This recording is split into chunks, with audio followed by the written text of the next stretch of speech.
There is an aspect of the body that is referred to sometimes as the inner body. Some schools of meditation refer to it as the subtle body. And by coming into contact with your inner body, you can make manifest a more supple, tranquil state of awareness. So to accomplish this, I'd like you to please draw your awareness inside of your body and become aware of sensations. These sensations may start in your hands and your feet in the form of a tingling, perhaps a lightness, perhaps a heaviness, perhaps a pulsation.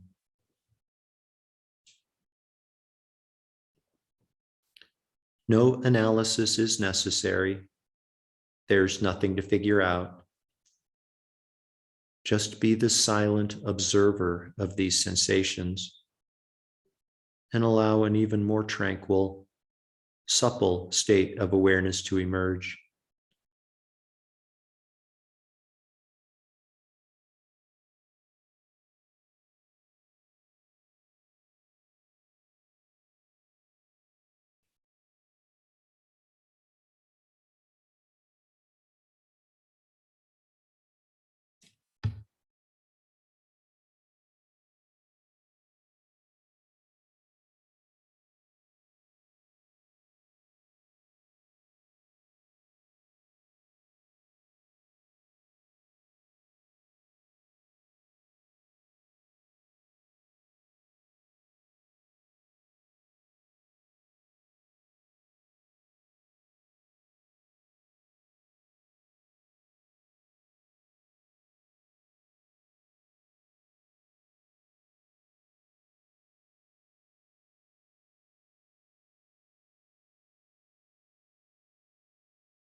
deep within the northern Rocky Mountain range, there is a mountain that has never been observed by human eyes. If this mountain has consciousness, you can know that all it does, day after day, year after year, is observe silently. Snow may fall on the mountain, accumulate, and then disappear. A nearby river may rise and then recede. Shadows may appear on the surface of the mountain, created by clouds floating overhead. The mountain simply observes silently. No praise, no blame, no judgment, no speculation.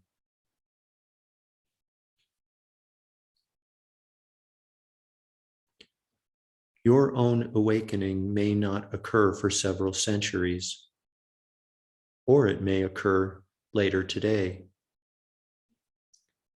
For now, just continue to observe sensations within your inner body silently, just like a mountain with consciousness.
Now, please, very gently, please redirect your awareness.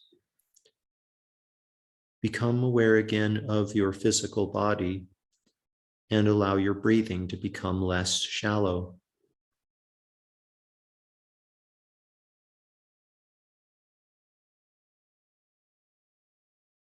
Taking deeper and deeper breaths, become aware again of your surroundings inside of the room that you're occupying.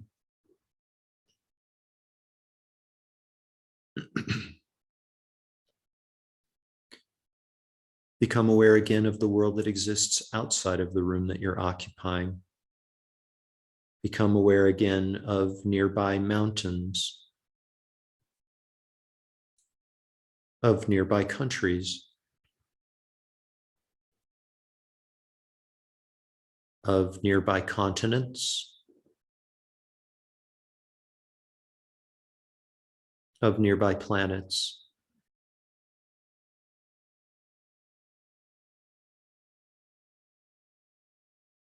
We dedicate all of the merit from this morning's meditation and discussion to world peace. May leaders of countries who are at odds with one another soon recognize that nothing is accomplished with minds of anger and divisiveness. Instead, may they solve their differences with minds of patient acceptance, compassion, and wisdom.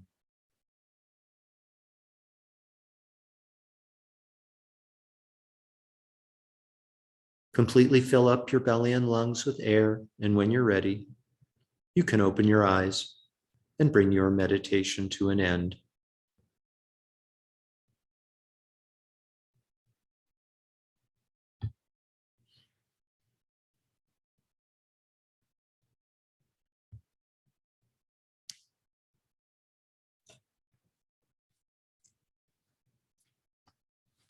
Thank you very much and welcome back.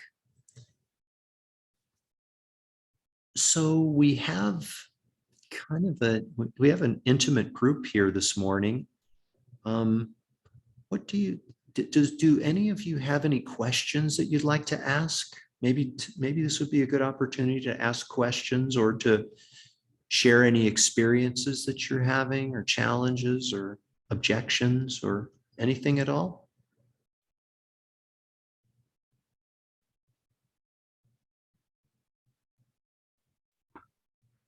This is just a curiosity. I was thinking, are you meditating with us? Because you're talking, you're leading us, can you do that and meditate at the same time? I can. Okay. When I was first starting to lead meditations, I wasn't able to do it, but I kind of kind of how it works. It's a really interesting question. When I give cues to you guys, when I talk, I kind of come up out of meditation into a state of conceptual thought. But when I was first starting to teach meditation, I kind of stayed in that place pretty much through the entire meditation. But now I can sort of provide some guidance, some cues, and then drop back down into meditation fairly easily and quickly. So yeah, so I'm right there with you for most of it, enjoying it and experiencing it with you. All right, all right. Thank you for that question. Any other questions or thoughts that you'd like to share?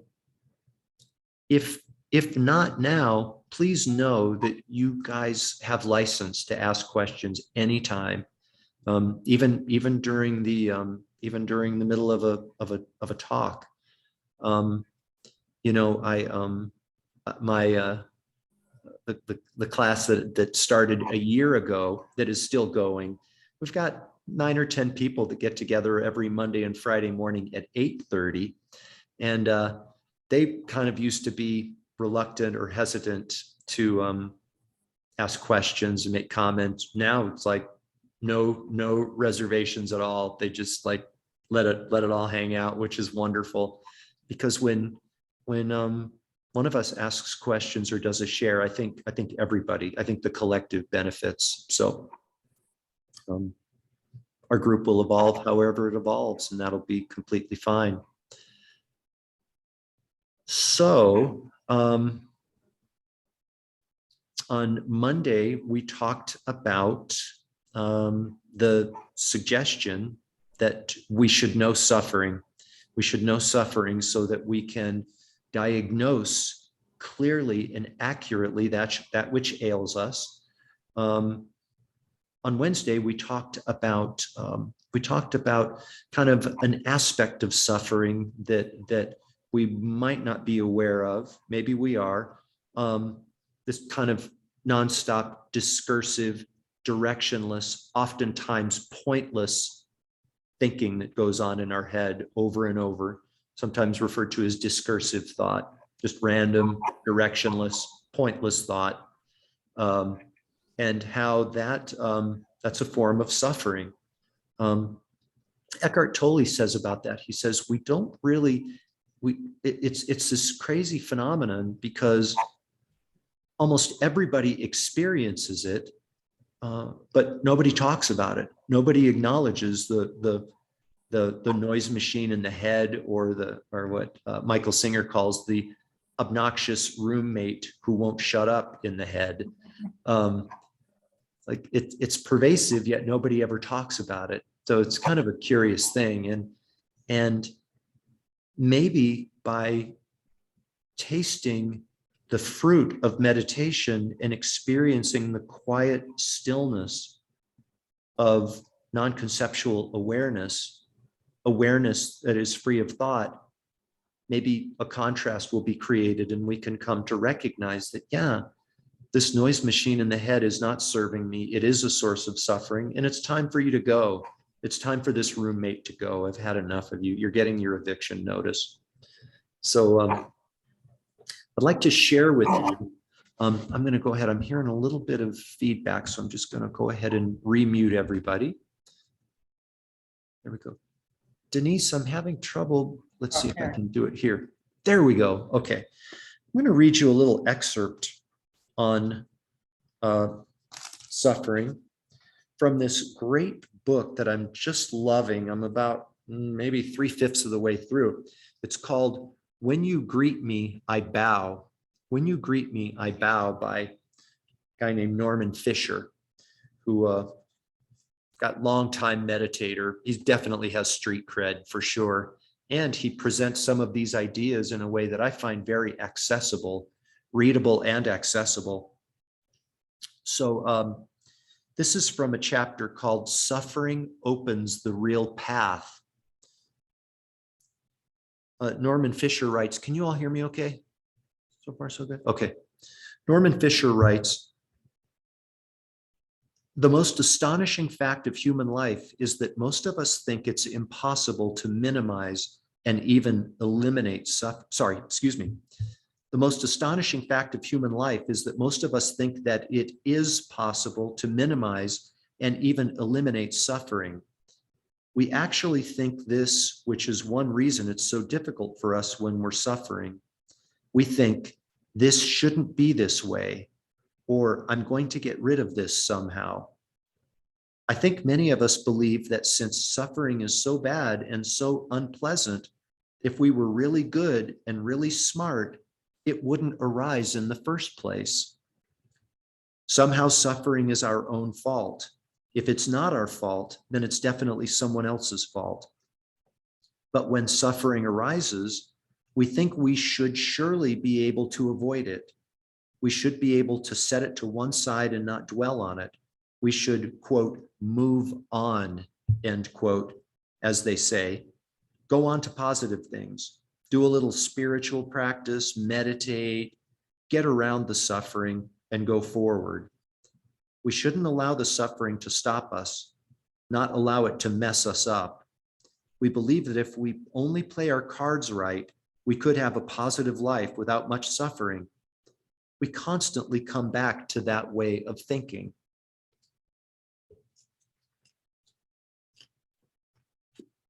So one aspect of, not an aspect of, but the basis of our suffering that I want to share with you before we move on to on Monday and all of next week and probably the week after, talking about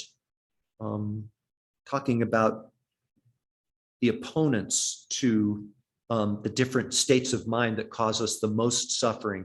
There are three types. There are three states of mind from which all of our suffering arises. We're going to define those, we're going to explore them, and we're going to come up with antidotes for them.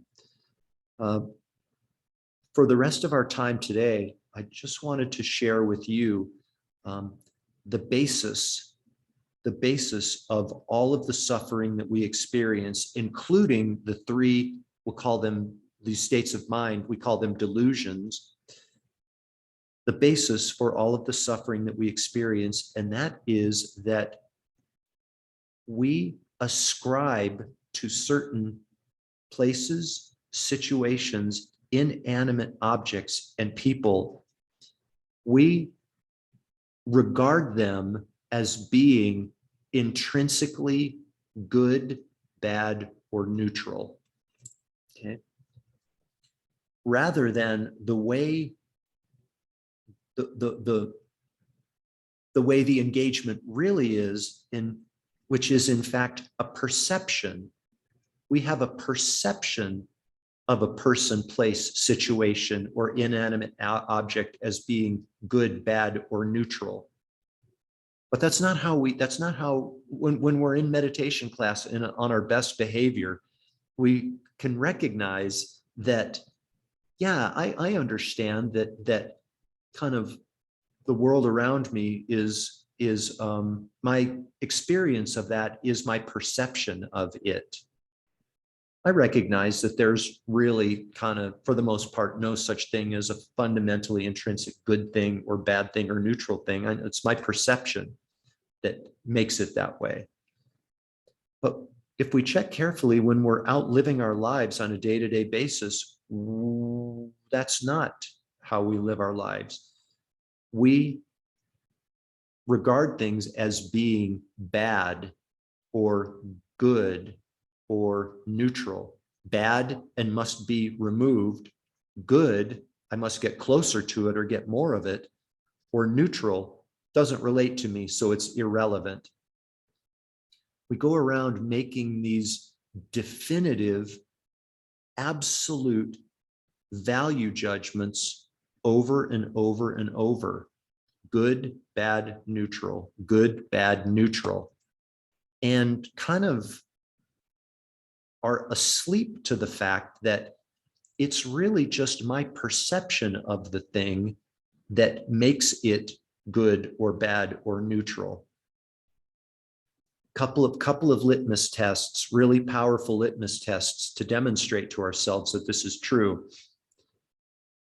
If there was a fundamentally, intrinsically bad thing, like from its own side, again, thing being a catch-all term, which means people, places, situations, and inanimate objects, all of the things that we experience in our life.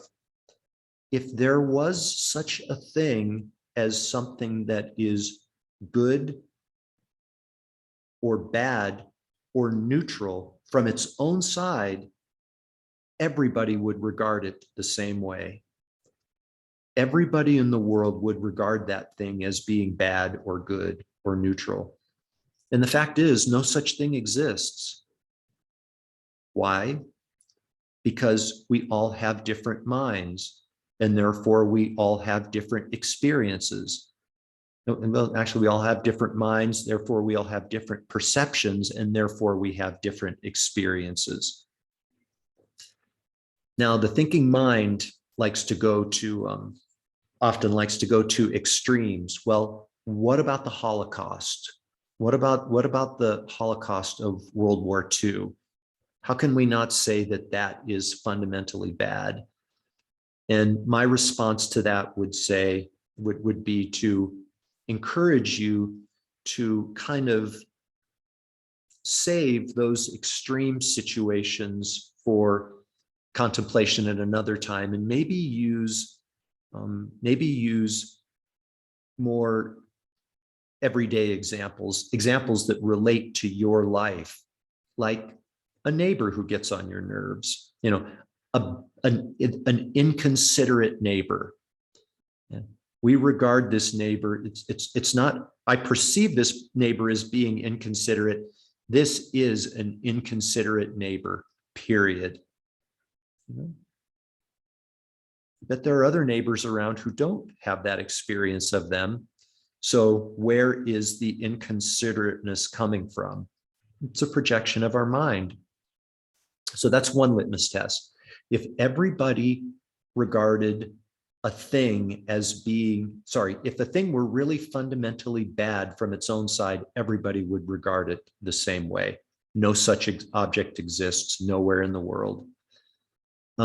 The other thing, and this relates more to objects that, well, actually both good and bad objects, and I think I mentioned this in a previous class. If a thing had the capacity to make us unhappy or happy because it is bad or good, respectively, if a bad thing had the capacity to make us happy, the thing makes us unhappy because it's bad from its own side,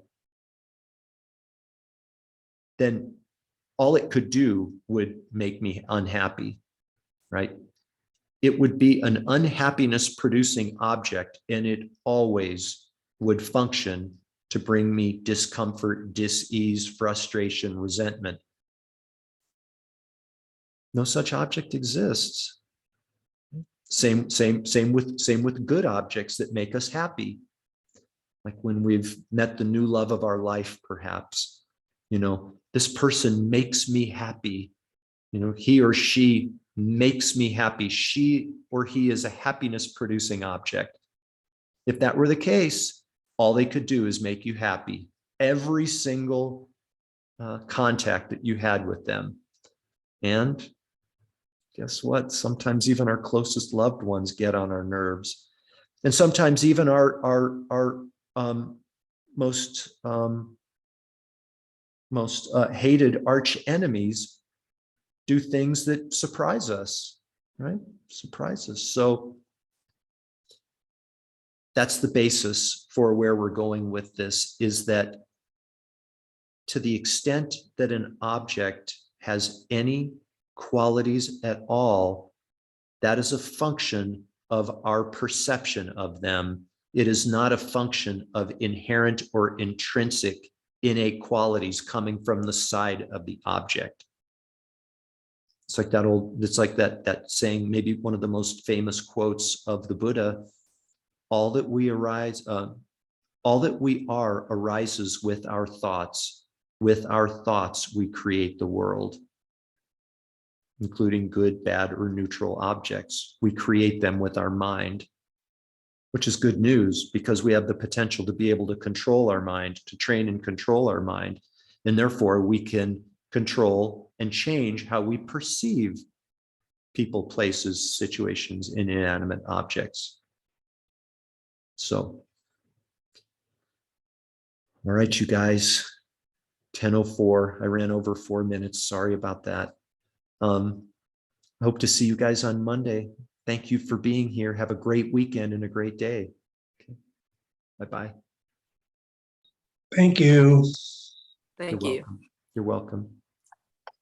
Hey, Don and Wendy, that was such an awesome program last night. Thank you. Thanks. There'll be more. Stay tuned.